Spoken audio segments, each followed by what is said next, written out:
Nuevamente, siguiendo con el orden que se sigue en un diseño, el siguiente punto sería hacer el análisis, y para ello normalmente pues hay que empezar suponiendo rigideces de los miembros, y en concreto reforzado, pues siempre se presenta el problema de cuál es la rigidez que se debe usar, si de la sección completa o de la sección agrietada, etc. En la norma de 2004 ya se establecen valores para las rigideces de vigas y muros agrietados, que se están conservando en esta versión como 0.5 del momento de inercia de la sección gruesa. En la norma de 2004 no se establecen valores para columnas agrietadas, y este ha sido un problema porque hay varias investigaciones que muestran que la rigidez de una columna que ha sufrido agrietamiento es mucho menor que la rigidez de una columna si se considera únicamente su sección completa. Aquí en esta edición de la norma se está proponiendo que para las columnas agrietadas se tome el 70% del momento de inercia de la sección gruesa. Esto no estaba claro en la norma de 2004, ahora se presenta con mayor énfasis. Y columnas y muros no agrietados, ahí sí desde 2004 y se conserva ahora, se usa el momento de inercia de la sección gruesa.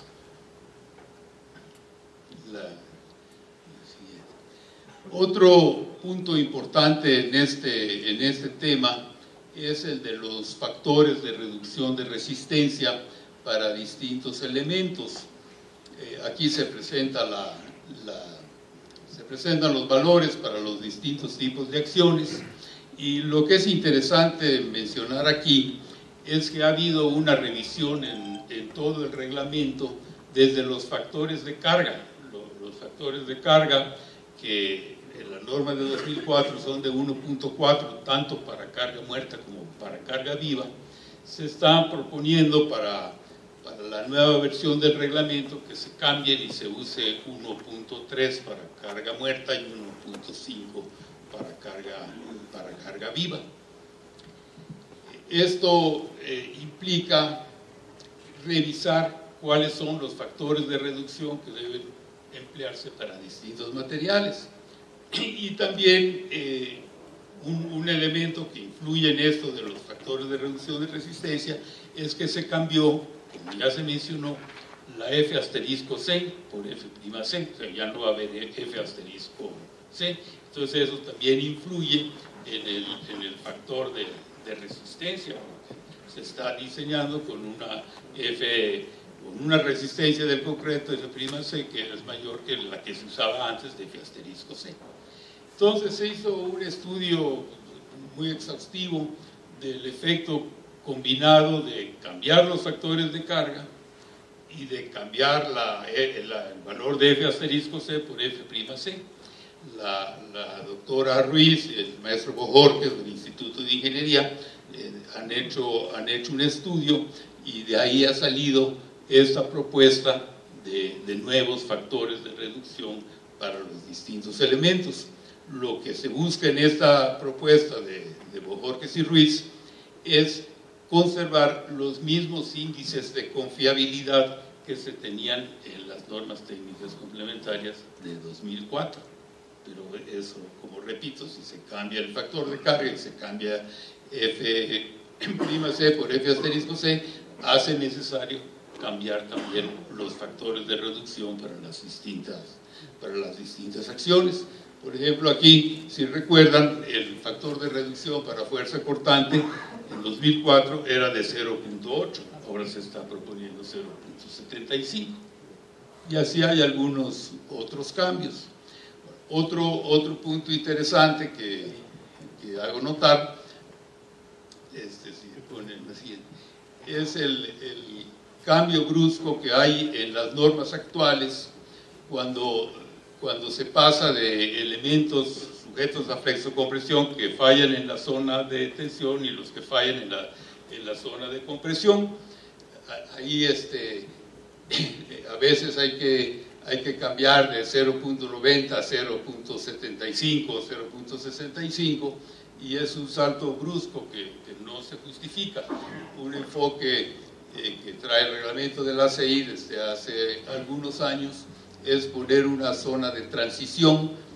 Este concepto se basa en la deformación unitaria que se llama epsilon t, que está en el eje de las abscisas de esta gráfica, y que es los valores de epsilon t, y que representan la deformación unitaria en la capa de acero más alejada del eje neutro y que está en tensión.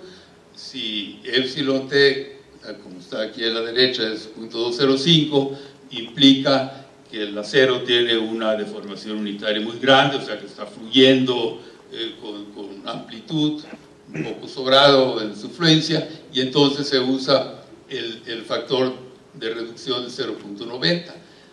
Si es 0.002, está empezando a fluir, entonces se usa el factor de reducción de 0.65, y para valores intermedios de epsilon t se usa esta interpolación lineal, ¿verdad?, con esas ecuaciones que se muestran aquí, según que el refuerzo transversal del elemento sea con una hélice o con estribos.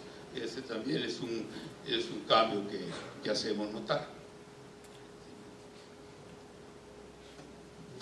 En cuanto al capítulo de durabilidad, pues cambia, empezando con el nombre del capítulo.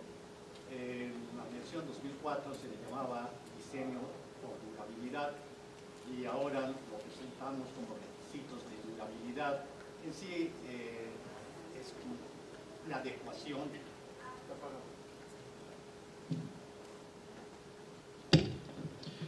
Sí, es una adecuación del nombre a lo que realmente es el contenido del capítulo.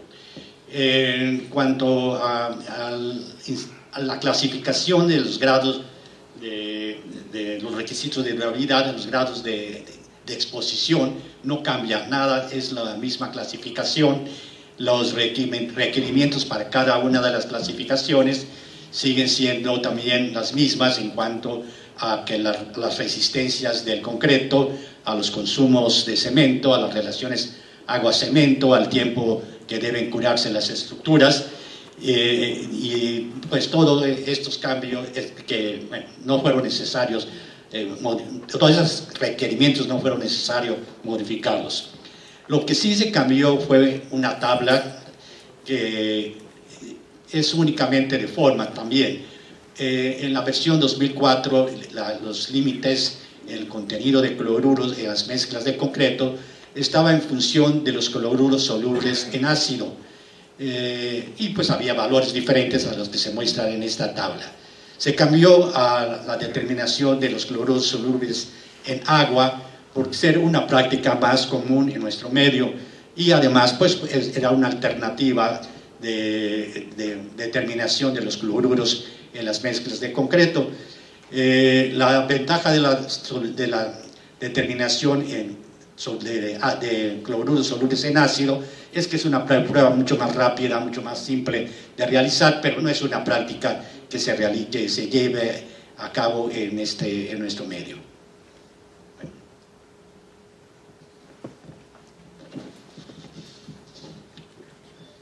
Pasando al capítulo de estados límites de falla, con el que ya entramos a la etapa de dimensionamiento y de detallado del refuerzo del proceso de diseño, se plantea aquí un cierto orden, ¿verdad? Se muestra aquí en la parte inferior derecha, que se conserva para los distintos tipos de acciones.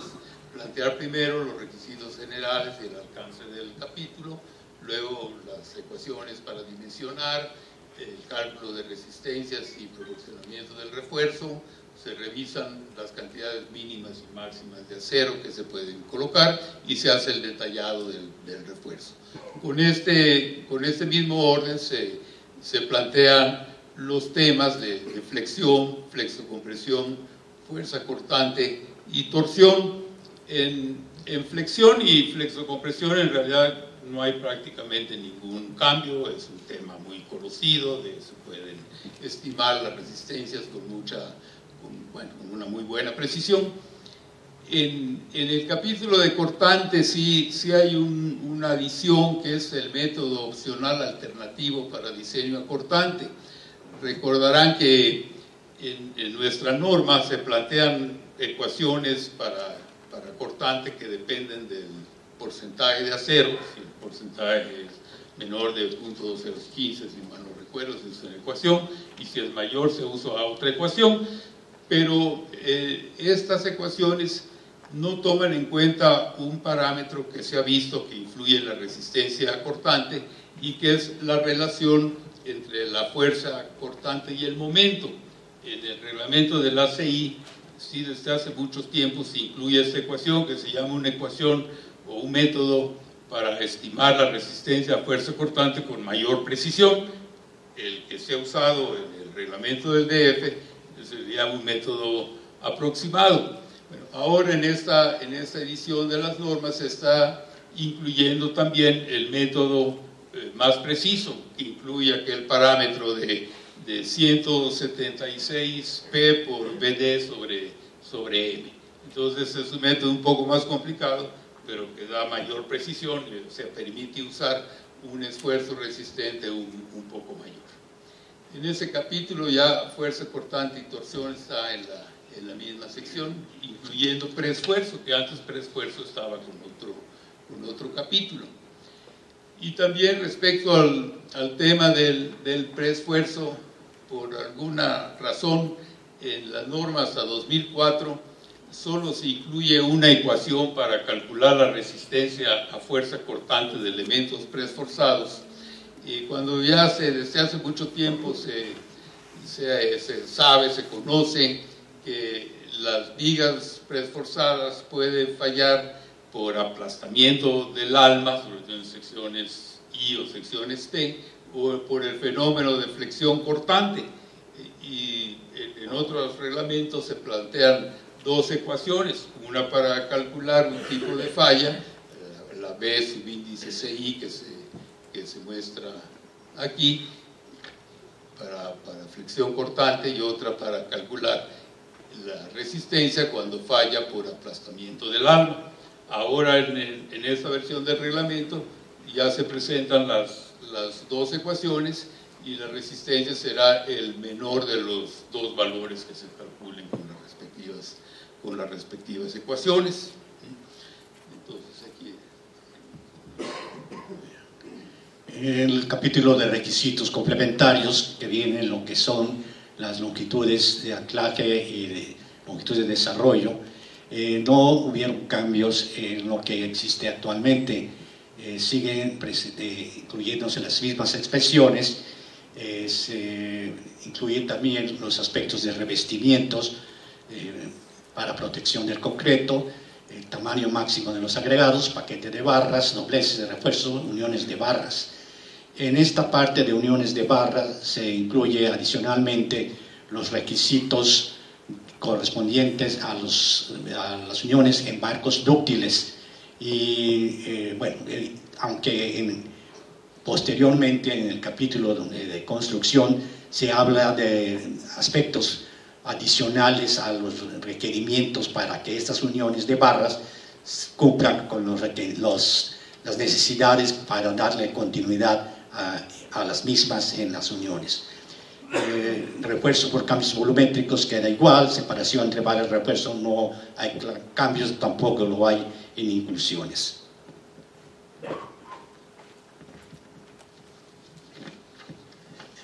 pasamos ahora a estos capítulos que ya adelantaba el maestro Arce, que se presenta un capítulo para estructuras de baja ductilidad, que es el capítulo 7, otro para estructuras de ductilidad media, que es el capítulo 8, y otro para estructuras de alta ductilidad, que es el capítulo 9. Y dentro de cada capítulo se sigue fundamentalmente el mismo orden. Hay un capítulo que son los que tienen el inciso 1, el 7.1, 8.1, 9.1, que habla de los materiales y de los requisitos especiales para cada tipo de estructura según su ductilidad. Y luego vienen ya los temas por elemento estructural, las vigas, las columnas, los muros, las losas, etcétera, ¿verdad? Para cada uno de los 3 capítulos. En el capítulo 9 de estructuras de alta ductilidad aparece un subcapítulo que no está en los otros 2 casos, que es el de conexiones con articulaciones alejadas de la cara de la columna. Pero excepto este tema, ¿verdad?, los demás son iguales, como lo pueden ver. Entonces la idea así general, la idea general es establecer requisitos más severos, más demandantes, cada vez que aumenta la ductilidad. Voy a poner algunos ejemplos nada más, porque no podríamos ver todo lo que se está planteando, ¿verdad? Pero, por ejemplo, para el caso de vigas, si la estructura es de baja ductilidad, la relación entre la altura y el ancho de la viga se limita a